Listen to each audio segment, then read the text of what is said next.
Ustaz, katanya Gimana? cinta tanah air itu dari iman. Ya, Gimana cara cinta? kita katakan tadi hubbul watan minal iman, cinta tanah air termasuk daripada iman. Nah, caranya bagaimana? Sekarang yang kita sudah paham ini, cuman terkadang tata caranya kita nggak tahu bagaimana cara cinta kepada negeri ini. Cinta kepada negeri ini adalah dengan kita mempererat hubungan antara kita sesama saudara.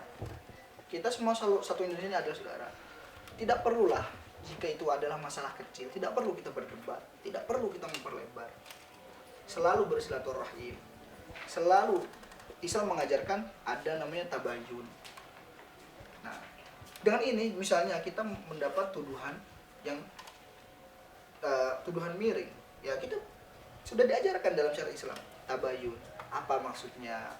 Bagaimana? Dengan itu, dengan cara yang baik, insya Allah kerekatan kita akan menjadi, hubungan kita terhadap sesama manusia, terhadap sesama anak bangsa akan menjadi erat.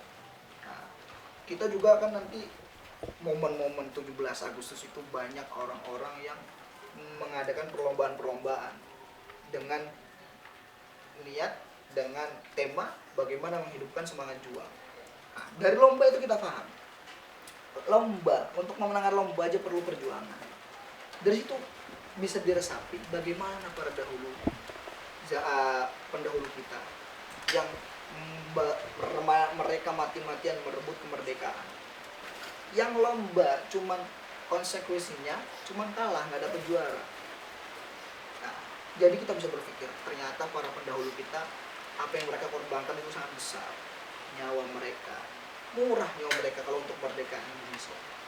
Nah, dengan adanya kita memperbaiki diri kita, memperbaiki hubungan, itu yang akan memperkuat, akan melangsungkan, akan menjadikan negeri ini negeri yang baldatun thayyibatun wa rabbun ghafur, negeri yang aman, tentram.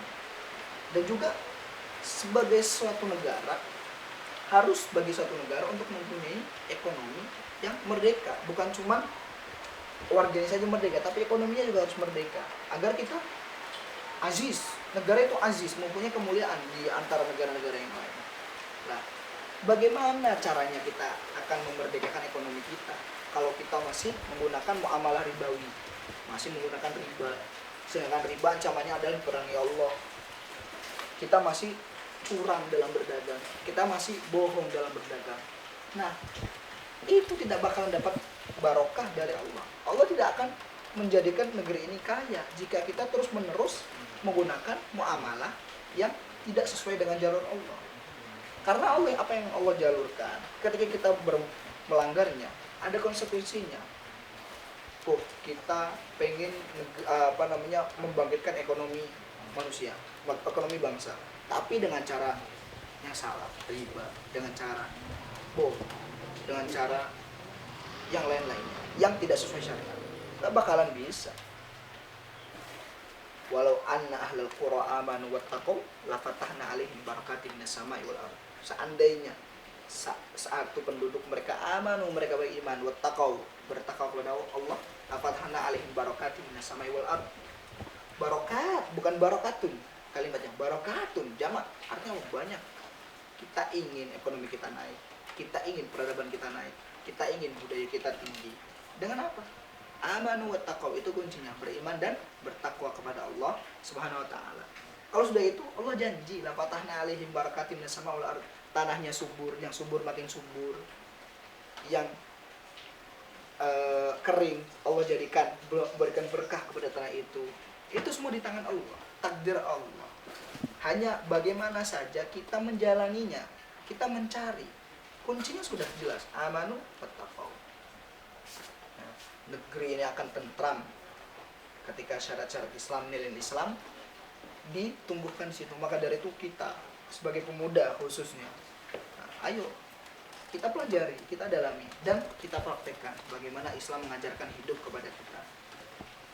Itu banyak sekali kitab-kitab yang menerangkan tentang kehidupan. Di antaranya ada Nizam Islam fil Usrah, bagaimana Islam mengatur kehidupan dalam keluarga. Bagaimana dari sholat berjamaah aja kita tahu bahwasanya Islam itu mengajarkan saling erat. Dalam sholat berjamaah harus safnya rapat, ya kan? Islam mengajarkan berjamaah agar apa? Selalu bersatu. Nah, dari situ kita paham apa makna kesatuan ini. Sangatlah penting. Karena sholat itu adalah tiang agama. Sangat penting. Nah, begitu juga ternyata al-ijtima, persatuan adalah hal yang penting juga untuk kita menjadikan Indonesia maju. Merdeka bukan gampang, ya, bukan gampang, tapi terkadang kita ini lupa mensyukuri nikmat Allah, lupa mensyukuri nikmat kemerdekaan. Apa itu syukur? Makna syukur itu apa? Harus kita pahami makna syukur itu. Oh, kita bersyukur atas kemerdekaan kita. Oh, kita berarti harus setiap 17 Agustus kita upacara, kita bikin lomba. Bukan hanya seperti itu. Syukur itu adalah memberikan, melaksanakan apa yang Allah berikan itu sesuai dengan jalur Allah, sesuai dengan syarat Allah. Itu hakikat syukur. Allah memberikan nikmat kemerdekaan. Nah, hakikat syukurnya kita yang harus menjalankan. Bagaimana ketika kita sudah merdeka, kita tidak merusak kemerdekaan itu. Nah, dengan cara seperti itu tadi belajar. Intinya adalah ilmu. Karena ilmu dikatakan al-ilmu damul watan. Ilmu adalah darahnya negara. Bagaimana seorang akan hidup tanpa darah? Nggak bisa. Nah, maka dari itu harus pemudanya harus selalu semangat dalam mencari ilmu, semangat dalam berjuang. Ya, nilai-nilai perjuangan itu kita pertahankan dengan berjuang dengan apa? Melawan hawa nafsu, melawan ego kita. Ada yang misalnya kita diejek, tahan nafsu kita, tahan ego kita untuk membalasnya. Dahulu Rasul Sallallahu Alaihi Wasallam ketika baru pindah Madinah, perang pertama kali yang beliau laksanakan adalah perang Badar. Peperangan Badar. Jumlah mereka dikatakan dalam satu riwayat adalah 313 melawan 1000 pasukan orang kafir. 313 dengan senjata seadanya melawan 1000 orang kafir dengan senjata lengkap. Sampai-sampai setiap malam Rasul berdoa, ya Allah, jika engkau kalahkan pasukan ini, maka engkau tidak akan lagi disembah di muka bumi. Artinya apa? Ini kunci untuk Islam. Jika mereka sudah binasa, hilang sudah syariat Islam. Setelah perang selesai, apa Rasulullah bersabda? Roja'na min ghazwin asghar ila ghazwin akbar. Kita ini baru pulang dari peperangan yang kecil menuju peperangan yang besar. Sahabat bingung, ini adalah peperangan yang menentukan Islam, menentukan kejayaan Islam. Ini sangat besar, tapi Rasul mengatakan itu adalah peperangan yang kecil. Mereka bingung. Bertanyalah mereka pada sahabat, ya Rasul, apa yang lebih besar daripada peperangan ini? Apa kata Rasul? Memerangi hawa nafsu. Itulah yang besar. Bagaimana nafsu kita, jiwa kita menjadi jiwa yang kuat. Nah, kalau sudah tidak menuruti nafsu, enak. Hidup kita akan rukun. Kerukunan bertangga ada ketika kita melawan hawa nafsu kita. Itulah jihad kita, ya. Menanamkan ruhul jihad kita sebagai para pemuda itu, melawan hawa nafsu kita.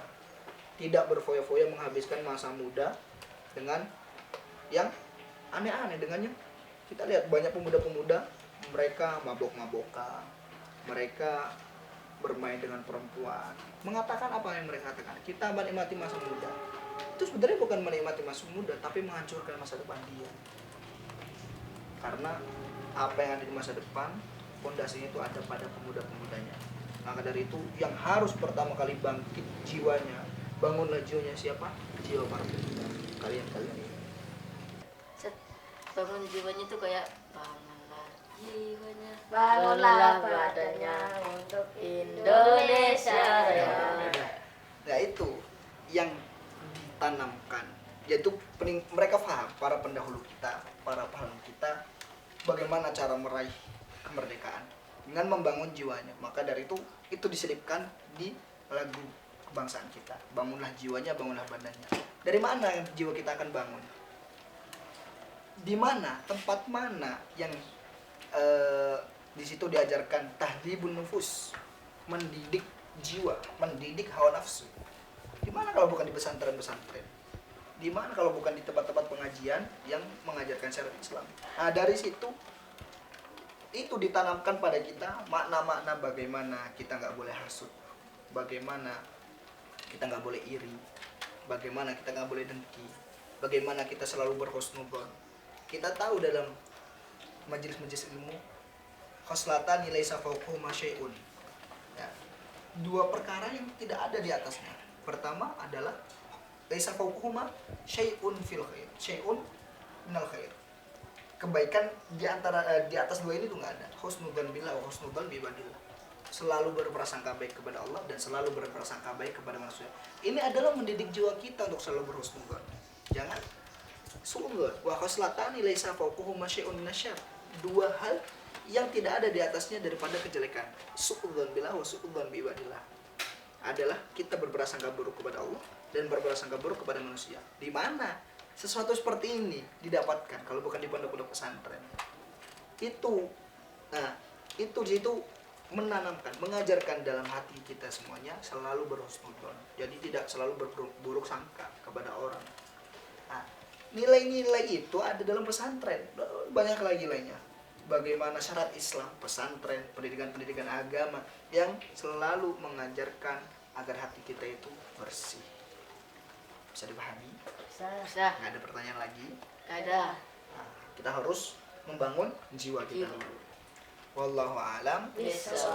Nah, ini sudah dekat waktu maghrib. Ustaz mau siap-siap sebelum maghrib. Kalian pulang semuanya ke rumah, mandi, siap-siap. Kita satu jamaah bareng di masjid. Dulu. Waalaikumsalam. Waalaikumsalam.